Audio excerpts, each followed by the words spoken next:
L'exemple de l'Holocauste offert par Saül, rapporté dans 1 Samuel 13, 8, 14, peut nous servir d'avertissement. Il offrit lui-même l'Holocauste au moins pour 3 raisons. Tout d'abord, il voyait que le peuple se dispersait loin de lui. Ensuite, Samuel n'était pas venu au temps fixé. Et enfin, les Philistins s'étaient rassemblés à Michmash et étaient sur le point de venir l'attaquer à Gilgal. À cause de tout cela, il s'était fait violence pour offrir l'Holocauste. Saül n'avait rien fait de mal car il avait offert un sacrifice au Seigneur. Il pensa dans son cœur, comment pouvons-nous pouvoir recevoir l'aide si nécessaire du Seigneur sans prier? Il en conclut que s'il priait davantage, il s'attirerait les faveurs de Dieu. S'il accomplissait un peu plus de son service envers le Seigneur, il recevrait la puissance pour délivrer son peuple de la main des ennemis. Saül a dû être bien surpris lorsque Samuel lui déclara « Tu as agi en insensé. Tu n'as pas observé le commandement que l'Éternel, ton Dieu, t'avait ordonné.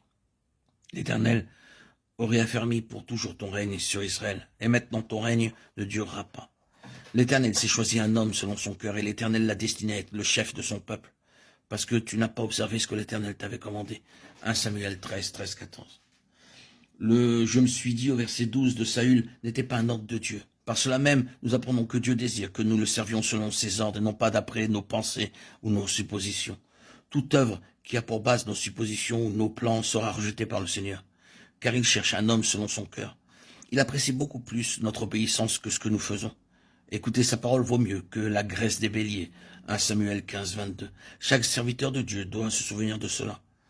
Trop souvent, nous nous hâtons pour faire les choses comme le fit Saül. Nous avons du mal à croire que Dieu n'est jamais en retard. Nous ne sommes pas capables d'attendre son heure. Nous ne voyons que notre besoin, les circonstances, et nous négligeons d'attendre l'heure de Dieu. C'est ainsi que nous faisons ce que le Seigneur ne nous a pas ordonné. Nous savons que Saül fut rejeté par Dieu, parce qu'il avait été trop zélé, trop impatient d'offrir le sacrifice et trop hâtif dans la prière. Les raisons qui l'ont poussé à agir étaient nombreuses et variées. Toutefois, Dieu, pendant ce temps-là, avait trouvé un homme selon son cœur, et il l'avait désigné comme roi sur son peuple.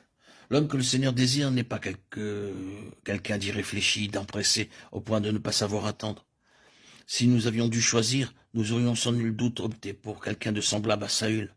N'était-il pas un homme hors de l'ordinaire? Il dépassait de la tête tout le peuple. Cependant, Dieu ne cherchait pas un homme hors du commun, mais un homme selon son propre cœur. Le but de notre service pour le Seigneur ne doit pas être le désir de faire de grandes choses pour notre satisfaction et celle des autres, mais pour que le cœur de Dieu soit touché et qu'il soit satisfait. Ce sont uniquement des gens comme cela que Dieu pourra utiliser. Il cherche le tel homme. Tu as agi en insensé, tu n'as pas observé le commandement que l'Éternel, ton Dieu, t'avait ordonné. L'Éternel aurait affermi pour toujours ton règne sur Israël, et maintenant ton règne ne durera point. L'Éternel s'est choisi un homme selon son cœur, et l'Éternel l'a destiné à être le chef de son peuple, parce que tu n'as pas observé ce que l'Éternel t'avait commandé. 1 Samuel 13, 13, 14.